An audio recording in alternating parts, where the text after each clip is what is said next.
ভান্ডারী উপজেলা শাখার পক্ষ থেকে শুভেচ্ছা জানিয়ে শুরু করছি। সম্মানিত উপস্থিতি, সময় অতি সংকট।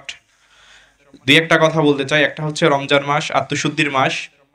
এই মাসে আমাদের করণীয় হচ্ছে নিজেকে আত্মশুদ্ধির মাধ্যমে ইসলাম প্রতিষ্ঠার জন্য নিজেকে বিলিয়ে দেয়া। আমাদের মনের মধ্যে যদি বিগত দিনে কোনো ধরনের কোনো সংকোচ, কোনো সংকট থাকে যে আসলে আমরা ইসলামী রাজনীতি কেন করব, পীর সাহেব চরমনায়ের নেতৃত্বে কেন কাজ করব, এই সমস্ত সংকটকে, সংকোচকে দূর করে নিজের অন্তরকে আত্মশুদ্ধির মাধ্যমে ইসলাম প্রতিষ্ঠার জন্য নিজেকে বিলিয়ে দেয় ইনশাআল্লাহ। আরেকটা বিষয় হচ্ছে, আমরা বিগত দিনে ইসলামী সংগঠনে কাজ করছি, ইসলাম প্রতিষ্ঠার জন্য কাজ করছি। আমরা এই পৃথিবীতে কোনো তন্ত্র মন্ত্র প্রতিষ্ঠা করতে চাই না।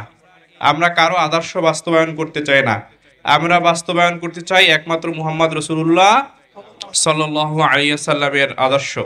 সেই আদর্শ বাস্তবায়ন করতে আমাদের যেখানে যেভাবে যে কোনো ভূমিকা পালন করা লাগে তা আমরা ইনশাআল্লাহ পালন করব।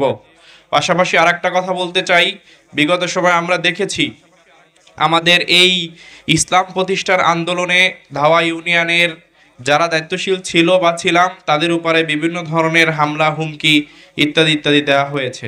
এই 5ই আগস্টের পরে যারা আমাদেরকে বিভিন্ন সময় হুমকি ধমকি হামলা মামলা করছে তারা কিন্তু দেশ ছেড়ে পালিয়েছে, আমরা কিন্তু পালাই নাই।